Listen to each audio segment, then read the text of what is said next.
Hi, and welcome to Shelby Township Parks and Rec in the News. I'm Mike Adams. Today we have a special guest. It is baseball season. The warm weather, everyone's thinking about it. We have Greg Czar here. He's been a manager in our league for approximately 4 years. And Greg's one of our best softball managers. All we do is receive compliments on Greg and his coaching. And he's going to talk a little bit today about the correlation with travel softball in our league and kind of how that coordinates with the two seasons. Greg, welcome to the show. Thanks, Mike. I appreciate the opportunity. Yeah, no problem. First, you've been coaching our league for about 4 years now. Yep, going into the fourth year. We're moving up to the juniors, the 13 to 16-year-olds this year. And you coach your niece, right? Yep, my niece. Okay. She's been playing for 8 years. Okay. So you've seen how we've kind of been progressing, and you've been involved with that as far as our first year in Little League and kind of how we've been progressing. And obviously our girls softball has been doing really well in the tournaments at the end of the year. And can you kind of talk to the residents about, on the baseball side of it, we get a lot of feedback on people saying they have to play one or the other, travel ball, fed ball, or Parks and Rec ball. And we've told the residents many times that's not the case. They can play both, and we encourage people to play both. Can you kind of explain your experience on that and your idea and how you guys do it with the team that you coach outside of our Little League program? Well, first off, our group is a little bit different than most because we went into this to build on the Little League program. Right. We wanted to, we go up against these other districts and other cities that have what they call their elite teams that practice year round and they're ready for districts, and we were tired of getting our hats handed to us. We figured, we looked at what we could do. We kind of took our lumps last year. It was our first year with the Impact Fastpitch. But we thought we saw a better way, a better model to do this and have the girls give an opportunity to develop and then still participate in Little League. I mean, that's actually the center of our season. You look at our schedules for our organization, right, and we have the districts and the state tournaments for Little League. That's the first thing we block out because that's our goal. And I think the model works because last year out of the 4 divisions, girls softball divisions, all 4 won the districts. Yeah. So the model works. We actually came back with the state championship, which I believe is the first one for Shelby Township in any division at all. So the model works. What happens with a lot of the travel teams is it's usually the other side that won't allow the participation in rec or Little League. And to me, that's silly, and they pull the talent out. We want to find the talent in Shelby. We want the girls to be proud to wear Shelby Township and represent our community. And that's the basic. We want to impact Shelby Little League. Right. It's basically keeping as many of those girls together, practicing and training and off seasons, and when we're not in season with our Little League, it's basically keeping that core of girls together pretty much, right? Absolutely. It gives them an opportunity to prepare in the off season, to have an off season. We go right out of Little League. We have a few tournaments in August, and we do our tryouts. And what's nice is our coaching staff and our girls get split up in such a way that we have an opportunity to look at all the different divisions and the girls that are out there. And if we see anybody with any desire and any form of talent, we're gonna see it. We're gonna spot it because we're basically trying out for our team when we see that, or trying out for our tryouts, because you get an invitation to our tryouts. Nothing's just handed to them. They still have to try out. But we get a pretty good idea what talent's out there. And we always have that attrition of kids that move out of our program and bring new kids into the fold. And we have invites for new kids every year for our tryouts. And it comes back the next year. And what's nice is it gives the other girls that haven't had a chance and an opportunity to do that to have 1 or 2 of our players that are travel team players go on their team, and they kind of look up to them and they kind of aspire to say, wow, she plays travel ball, she's on my team, I want to do that. And we've seen a lot of that happen. Anytime you get a team, a core group of girls on a team that are really good, it makes everyone better, obviously. Absolutely. Sure. It doesn't hurt. And what's nice is we also have coaches with all the same philosophy. You won't see any of our coaches chastise a player. No. We're all about developing and enriching, and we want them to move on to the next level. And what's nice is we get to, like I said, we spread out our coaching staff enough on all the different teams, but when it comes down to it, we're not a Tiger, we're not a Red Sox, We're not a Ranger. When it comes down to it, at the end of the season, we represent Shelby Township. Right, and when we start off the show, I was kind of joking that you've been a great coach for us, but it's true. You and Pat Delaire, that was with the Shelby Impact, and Bill Chambers and Dennis Meddy and all those guys. Honestly, we can't ask for a better group of coaches. I know some people say the boys are a little bit more competitive. I don't think that's true. I think softball is more competitive than baseball if people go out there and watch it. But I think all you guys share that same philosophy, and it shows throughout the season. And I mean, when you're dealing with 1,200 kids, you're going to get some complaints. I can honestly say it's 0 or 1 complaint the whole year on the whole softball program. And it's because you guys have that same focus, and I think that same philosophy. And it seems to be working, and we definitely appreciate it. Why don't you explain the 2 different teams for the Impact and the age groups, and if anybody wants some information on that. Well, last year we like I said, we took our lumps. We had Pat's team, Pat Delaire, who coached the state championship team, had our red team, which was the 11U, which is 11 and under, and then we had the 12U team. Now this year, it's a little different, right? The 11U team has moved up to 12U, and now the older girls have gone into a new division. So Bill and our kids are moving up to the older division. We'll be going there. Pat will stay down in the majors. Basically, that's going to be a 13U 14/14U. There's really not a lot of opportunities for 13U teams. It usually goes by 2 year. Right. So the 14U, they'll be actually playing 14Us and taking their lumps in that division.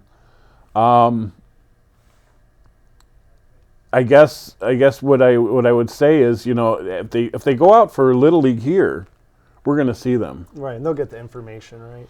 Right, and we'll have our tryouts in August, which we normally do, or we'll send out invites to players to come out.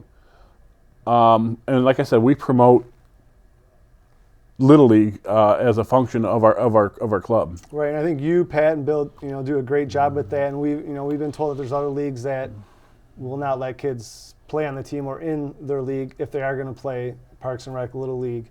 And again, we just want to stress that you, Bill, and Pat do a great job, like you said, of scheduling around that. So there's not too much of a conflict, and the girls can play both because, especially in softball, we don't want to burn anyone's arm out. So we have pitching limits in there. But the girls, the pitchers work a lot, and I know some coaches and Trevor Ball will use that as an excuse. Don't play Parks and Rec because if you're going to pitch during the week there, then you won't be able to pitch for us, and there's no use for you to play. But the way you guys schedule it and the way we space out our games, so we're not playing every day, it's really not an issue, is it? No, it's not. Actually, it's nice because I'll tell you, the games have taken on a whole different atmosphere since we began this organization. When we go there to a game, it's like an inter-squad scrimmage because we have players and coaches and parents on the other side of the diamond. And I think I've heard from all across the board that it's, as a whole, the atmosphere has improved. It's more of a friendly environment. It's more like an inter-squad scrimmage. And at the same time, we're able to coach up the kids that aren't a part of the program. And we're able to say, hey, there's Mary, or there's, this girl here that, wow, what a bat, or what a great arm. And we can say, hey, come on out. When we first started this, it's funny because we were actually going to join an organization and they had regular season instead of the tournaments. That was our goal. Right. First thing they told us is you can't play rec ball or Little League. So we said, okay, we have to switch gears, and that's when we went to strictly tournaments. And we try to target, we don't have to qualify for World. We don't have to qualify for Nationals. When we want to go out, we find semi-local, within an hour travel,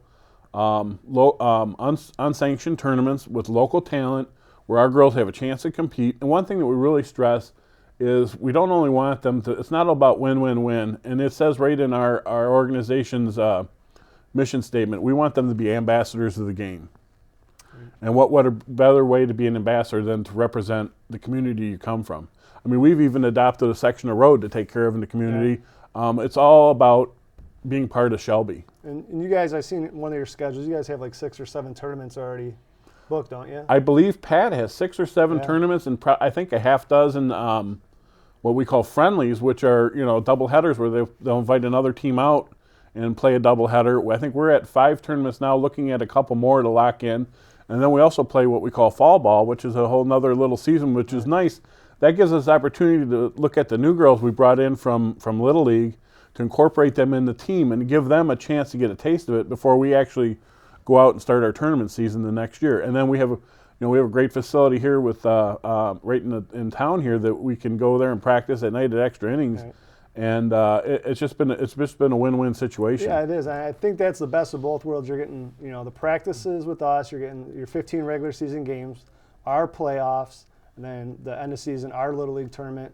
Then you guys, like I said, are scheduling 6 or 7 tournaments outside of that. And I think it's a perfect scenario. And like I said, I think it's been working. Like you said, we've taken every district last year and took a district the year before that, and took a district the year before that, and only plan on building that. And our girls' numbers are sustaining, where I know in other communities, girls' registration for not only baseball but basketball and everything is way down. Ours is sustaining, and that's just a credit to you guys on the field, because that's the girls aren't going to come out and they're not going to register. They're not going to play if they're not having fun. Well, I think another thing is you get parent coaches, I should say, that'll follow their kids through the program, and once they get to that age, they leave with their kids. I mean, my plans are to stick around, and I know Pat and I have had the same conversation. When we get to the 16-year-olds, we're going to drop back down with the 10 and work with a whole nother group of kids and bring them through the program. I mean, that's the only way it's going to work, and I think it's a win-win situation.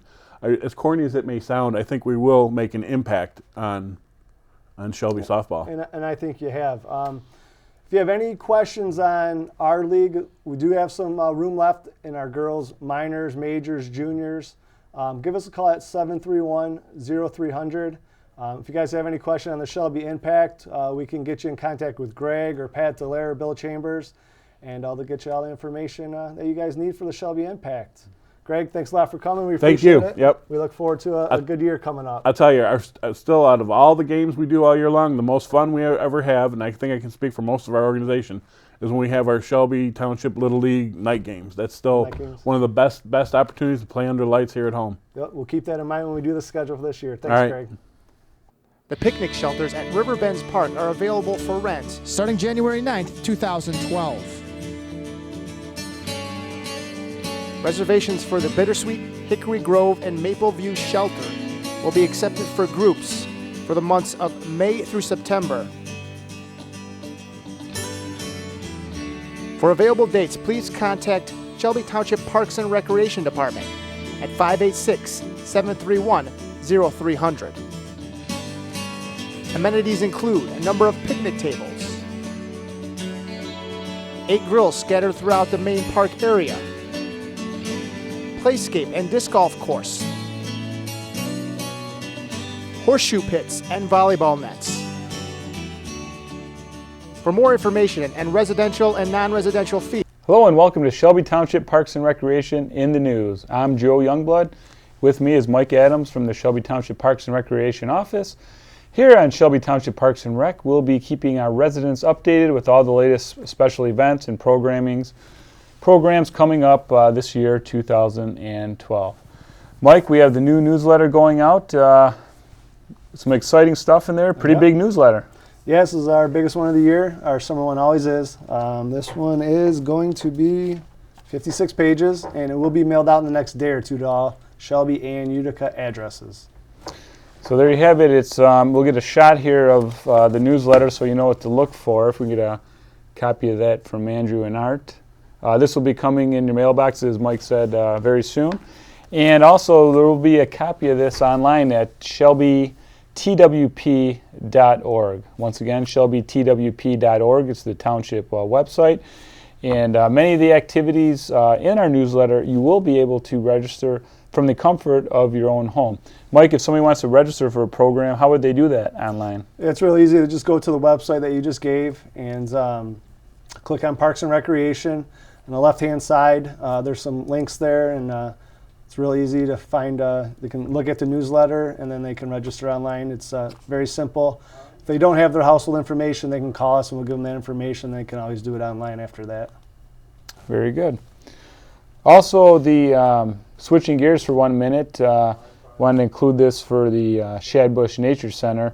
We have a gardening for butterflies and pollinators. and will be held Wednesday, March 21st. You can give a call here at 731-0300 to register. The Nature Center has many different wonderful programs. So once again, that's gardening for butterflies and pollinators. So many of our gardening classes over at the Nature Center have really taken off.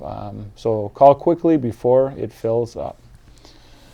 The other item I want to talk about on our website, we have our Little League website. Since the Little League baseball season is right around the corner, if you go to the Parks and Recreation under Departments, click over to the left side under Little League, it'll take you directly to the Little League website out of Williamsport. There's a wealth of information on there, anything from equipment to which bats are non-compliant, to different coaching techniques, different clinics for the coaches online, and also just for the parents, anything you need to find on Little League, check it out. And if you have any questions on Little League, give us a call at 731-0300. Mike, since we're talking about Little League baseball, I know the process right now with the blind drafts and ordering uniforms, a lot going on. Yeah. We've had a beautiful spring, a very mild winter. The practice kicks off beginning of April for most of the leagues.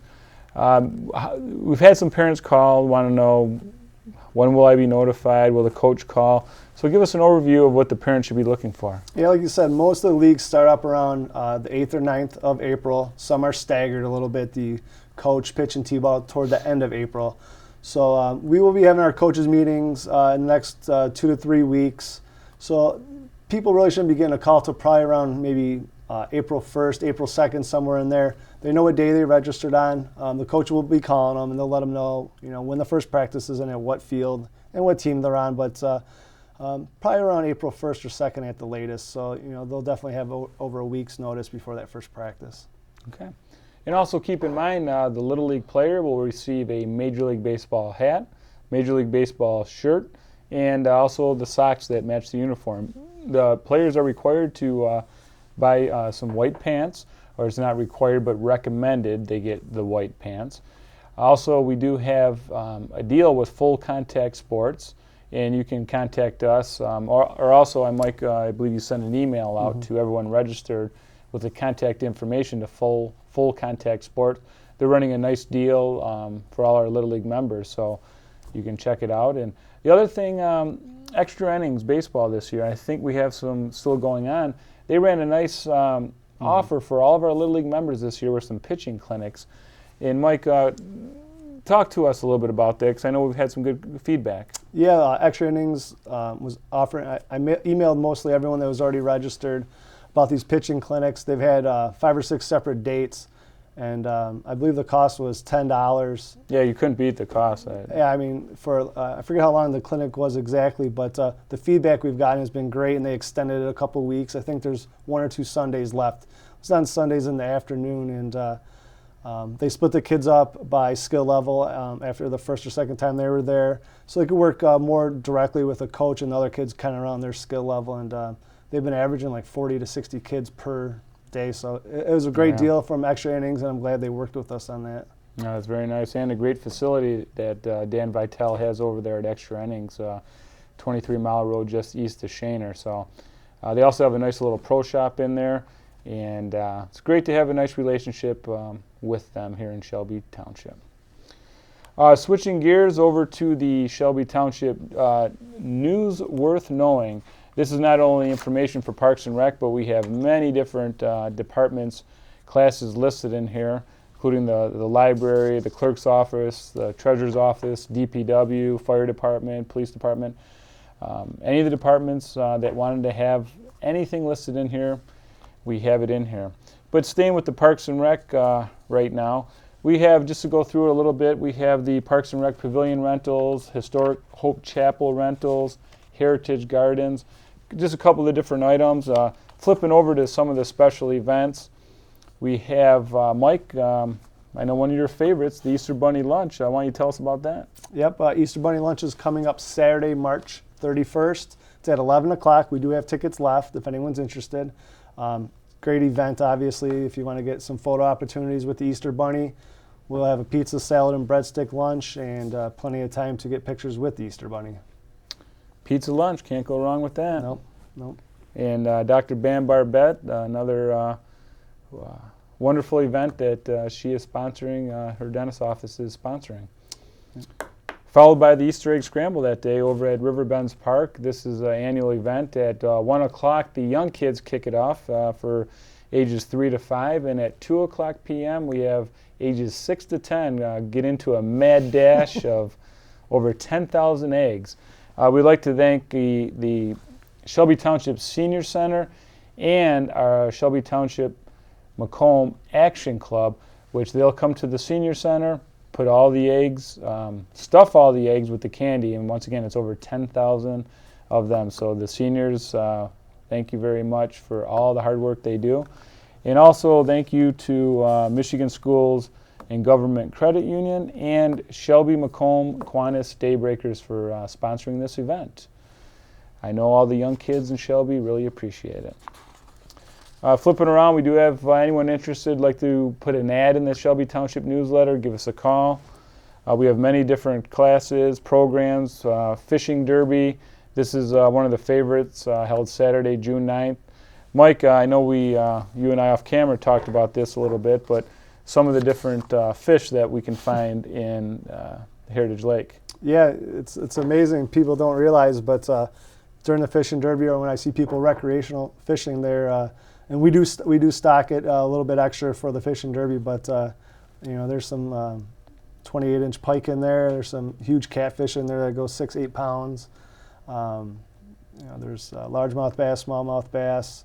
They're 3 pounds, and a lot of people wouldn't realize that. So they usually have a bobber with a little worm on there, but some of the guys that know how to catch them pull out some big fish. What's the biggest one you ever caught out there with your boy? I actually haven't had much luck myself. I think probably an 18-inch largemouth, but really? I did see a 28-inch pike caught out of there. No kidding. Yeah. That's pretty neat. Yeah. We always hear the stories of the big fish out there, so it's nice to stop by the fishing derby and you'll see a lot of big fish being caught on the day of the fishing derby. Also, switching gears to more of the sports-related end of Parks and Rec, we have a lot of just recreation-based programs not affiliated with Little League. Mike, we have the PWT, the parent. Now the parent T-ball, 3 and 4-year-olds. Yep. So if needed, we have some parents come out on the field, correct? Yeah, it's the only difference is just because the kids are so young, we ask that there is a parent that's able to come onto the field. Obviously, attention spans are a little short when they're 3. Yes. So or 4 or 5. But so yeah, we do ask that the parents, on a coach's request, kind of hang out with the child if need be toward the end of the season or mid-season. Especially depending on your coach, parents can relax a little bit more, but they definitely should be available, and that's for the 3 and 4-year-olds. Right. And it's always good to have one parent